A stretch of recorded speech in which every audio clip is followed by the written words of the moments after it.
Today on CCX News, the business of Mother's Day, how treating mom to a few nice gifts significantly helps the local economy. Whether it's gifts or flowers or a nice meal, this is the weekend where moms are treated to something special. For some local businesses, Mother's Day is in fact the busiest time of the year. Here's Delane Cleveland. We're making arrangements for Mother's Day week. Putting together a floral arrangement. So sweet peas, tulips, peonies. This is evokes so many memories for people. Is an art form that Anna Donato Gani has perfected. We do a lot of different events. She's the longtime owner of Donato's Floral in Maple Grove. And believe it or not, Who's got it? I do. This is the busiest week of the year. It surpasses Valentine's week because Mother's Day is more of an all-week thing. Valentine's is kind of like it hits that day, but you can go see your mother, starting the first 2 weeks of May and even after. With a week like this, it's all hands on deck, as her team works feverishly to arrange several hundred bouquets that will eventually go into the hands of that special someone. There's nothing like it. They say that you remember when you receive flowers, because it's such a special gift. When it comes to someone like Mom, there's flowers and there's food. Yeah, it's the busiest restaurant day of the year for us. At the 50s Grill in Brooklyn Center, nothing beats Mother's Day. That's why reservations are strongly recommended, because they expect the restaurant to be jam-packed for the entire day. I have about 4 times the amount of staff that I normally have on a normal day, including in the kitchen and in the bakery. So we're ready. After all, what better way to express your love for the person who gave you life than by letting someone else cook for her? Mom having a break at home might be good. I mean, you come in and you get homemade scratch food. Back at Donato's Floral, the work will continue all weekend long. And it's work that's possible because people have chosen to shop local. We have hundreds and hundreds and hundreds of people walking around and being a billboard for us, and we really appreciate it. Delane Cleveland, CCX News. In other news, police in Brooklyn Park responded to a fatal crash that killed a motorcyclist. The incident happened Thursday evening at the intersection of Oxbow Creek Drive and Quail Avenue North. Police determined the motorcyclist lost control and slid under a passenger car. First responders attempted life-saving measures, but the driver of the motorcycle did not survive. As we went to air Friday, the identity of the person killed was not released. The Minneapolis Farmers Market is underway. You might be surprised to learn a Brooklyn Park woman is leading it. This is Ashley Nathy's second year managing over 100 stalls at the downtown market. She grew up with the market, so leading it is almost second nature. This year, the market is taking EBT SNAP benefits and matching dollar for dollar in SNAP up to $10. I think it really stretches your dollar, and you're getting the freshest produce for your dollar. A lot of my vendors, actually, I have one specific vendor that he goes out at 3:30 in the morning and he harvests his product for that day at market. You can't get that at your local grocery store. One of Nathy's changes this year is a 5-day schedule. The market is open Wednesday through Friday from 7 until 1, and on weekends it's open from 6 in the morning until 1. Nathy says this hour change is to better serve the market's customers and vendors. A show playing over the next couple weeks offers couples laughs and a few lessons on life. In Weekend Showcase, you just have to step inside the Plymouth Playhouse for the latest Day Trippers dinner theater production, Till Death Do Us Part. Photojournalist Dustin Scholl gives us a sneak peek. It is a farce, and like any good farce, it's got an awful lot of comedy. You can't just sneak in here like that. I play Gibby Hayden. He's been married for quite a number of years, and he's gotten very comfortable in that. Suze? You home? So, like some of us, over time, we tend to kind of take things easy around the house.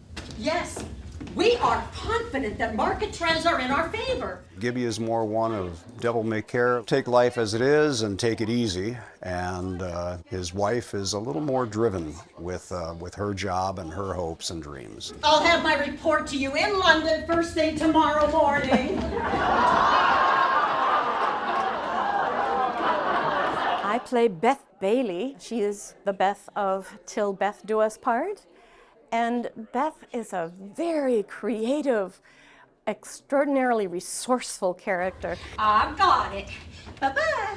Oh, thank you, Beth. I am the factor that comes into their household and kind of disrupts things a bit. Oh, real Southern women all take a vow to be deliciously wicked, to add cream of mushroom soup to everything they cook.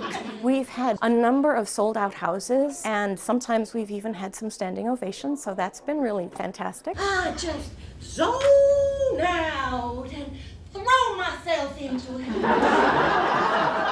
Am I in your way here? Well, I hope they leave feeling that they were entertained. I really hope people will come and have a fabulous time when they come and see Till Beth Do Us Part.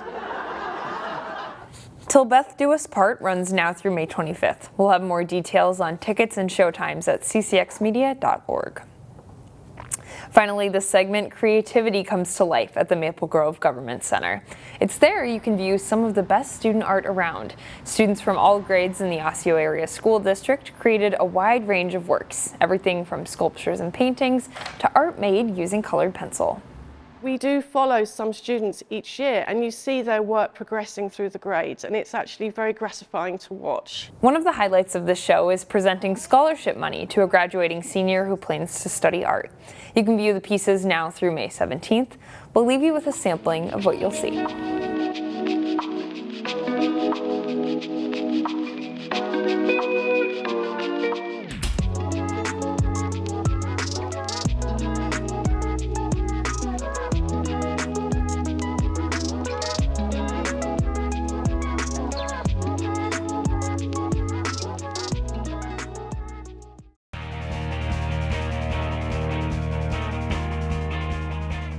The Champlain Park softball team is having one of its best seasons in program history. The Rebels faced Osseo Thursday night.